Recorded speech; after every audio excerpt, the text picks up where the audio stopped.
नहीं, ये वीडियो ताजमहल के इतिहास के बारे में तो बिल्कुल भी नहीं है, ना ही ये वीडियो आपको ताजमहल की इंटीरियर को बहुत ही अच्छी तरह से दिखाएगा। बल्कि आज की वीडियो ताजमहल के उन नियमों का और व्यवस्था के बारे में है जिनको सही तरीके से फॉलो करने पर आपका ताजमहल दर्शन बहुत ही बेहतरीन बन जाएगा।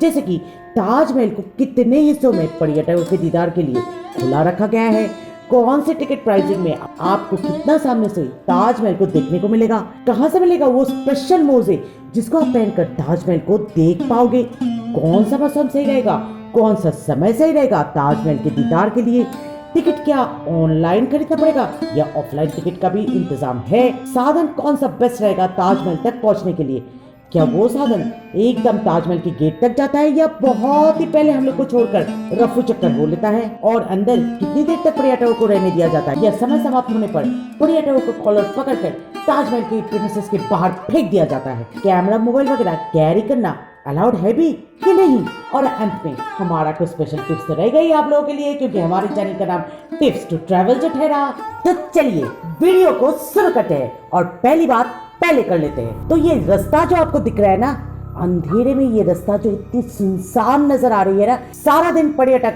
और स्थानीय लोगों की चहल पहल से इतनी भरी रहती है कि आपको खुद की आवाज भी यहाँ पर सुनाई नहीं देगा। और ताजमहल तक ले जाने वाली ये रास्ते में सिर्फ यहीं तक आप जो भी साधन से आ रहे हो, वो साधन चाहे वो ऑटो, टोटो या आपकी निजी कैब हो, वो सिर्फ यहीं तक आ सकते हैं। इसके बाद आपको खुद ही पैदल चल के बाकी का रास्ता कवर करना पड़ेगा। पर डरिए मत, एंट्रेंस गेट यहाँ से सिर्फ 1 या 1.5 मिनट की दूरी पर ही स्थित है। पर यहाँ पर एक ट्विस्ट है और हमारा सलामी एंट्रेंस गेट यानी अंदर प्रवेश करने वाली द्वार, टिकट काउंटर नहीं, टिकट काउंटर एंट्रेंस गेट से और भी आगे 2 मिनट चल के आपको दिख जाएगा। हाँ, ये बात अलग है कि अगर आप पहले से ऑनलाइन टिकट बुकिंग करा चुके हो तो आप इसी प्रवेश द्वार से अंदर प्रवेश कर सकते हो।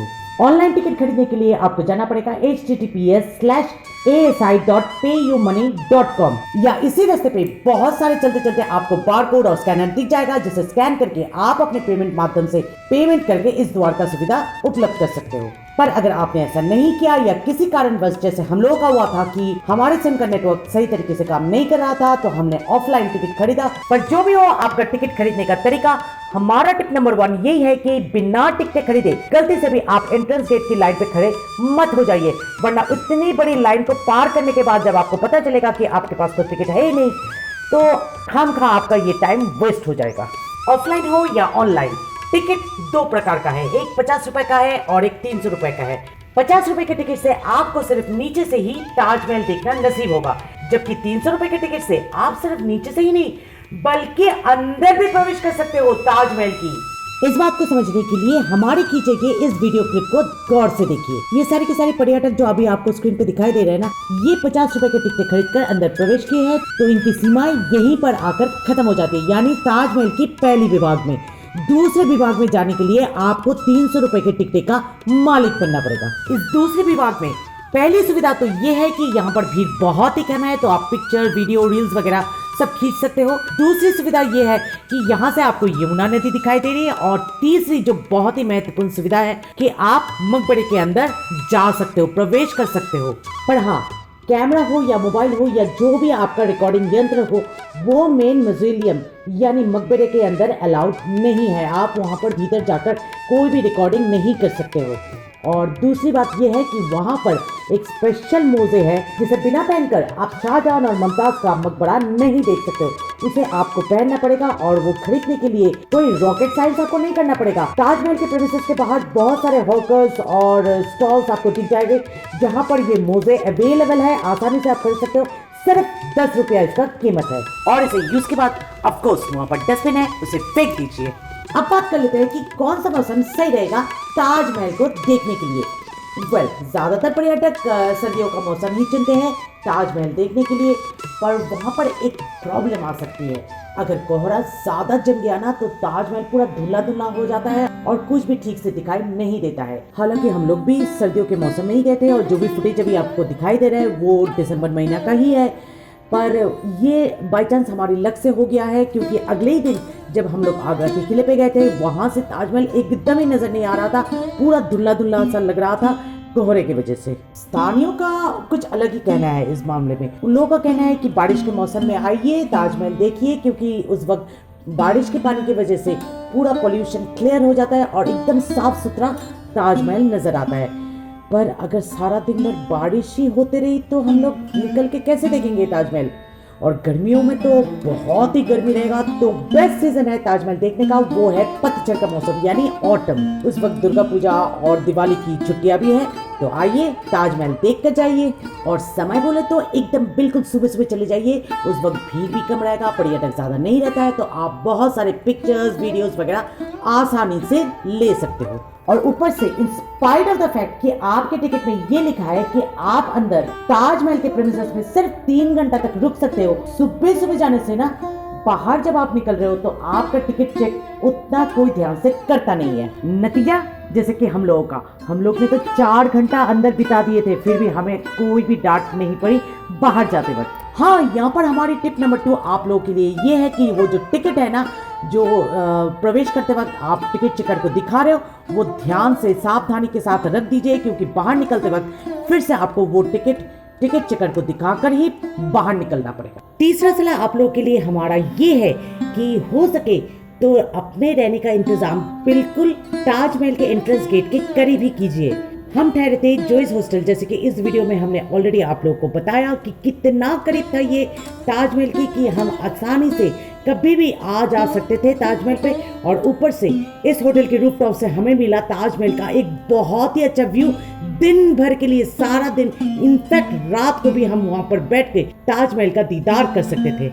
ये सलाह आप लोगों को हम इसलिए दे रहे हैं क्योंकि ताजमहल को जो कनेक्टिंग गलियां है ना, वो इतनी छोटी है कि कोई भी बड़ी वाहन यानी बस वगैरह वहाँ पर जा नहीं सकते। आपको ऑटो, टोटो या निजी वाहन से ही जाना पड़ेगा, यानी 2 व्हीलर या 4 व्हीलर। तो अगर आप बहुत ही करीब ठहरोगे ताजमहल का तो आने जाने में आपको कोई भी तकलीफ नहीं होगी। और चौथी सलाह आप लोगों के लिए ये है कि जैसे ही आप प्रवेश करते हो ना मकबरे के भीतर, तो वहाँ पर पूरा अंधेरा रहेगा, थोड़ा बहुत रोशनी आएगी बाहर से, पर आप वहाँ पर मौजूद जो गार्ड्स हैं उन लोगों को आप बहुत ही नम्रता के साथ विनती कीजिएगा कि वो अपने फ्लैश लाइट से जरा दीवारों पर लाइट मारे। एक अलग ही दुनिया आपको दिखने को मिलेगा, पूरा दीवार ना चमक उठेगा। इतना खूबसूरत चीज मैंने आज तक कभी भी नहीं देखा। जितनी भी कीमती पत्थरें दीवारों पर लगी हुई थी ना, उस फ्लैश लाइट की रोशनी से पूरी चमक उठी और इतनी खूबसूरत लग रही थी कि क्या ही बताएं।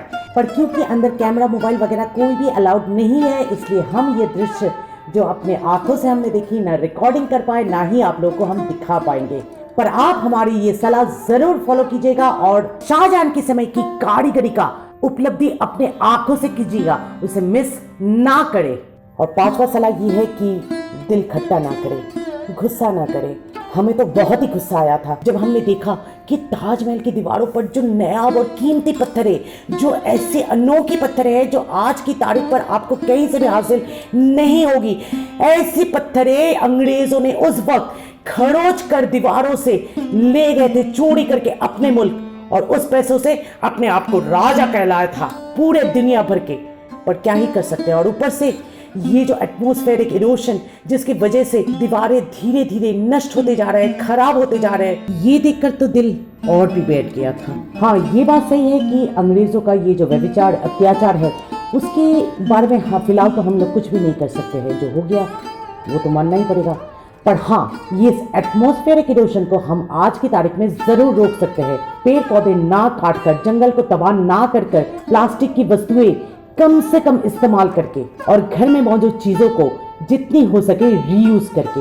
ऐसा करने पर हमारे देश की धरोहर जैसे कि ये ताजमहल, प्राकृतिक सुंदरता बरकरार रखने वाली पहाड़ जो लैंडस्लाइड की वजह से धीरे धीरे नष्ट होते जा रहे हैं, जमुना नदी जो धीरे धीरे सूखे जा रहे हैं, ये सब फिर से अपनी असली रूप में आ सकेगा। शायद हमारी पीढ़ी ये ना देख पाए, पर आने वाली पीढ़ियां ये जरूर देखेंगे और हम पर गर्व करेंगे। ये हमारी छोटी सी ज्ञान थी। अगर आप लोग को हजम हुई तो जरूर हमारे इस वीडियो को लाइक देते हुए हमारी चैनल टिप्स टू ट्रैवल को सब्सक्राइब करने में बिल्कुल भी हिचकिचाइएगा नहीं। Click to see the next video and happy journey.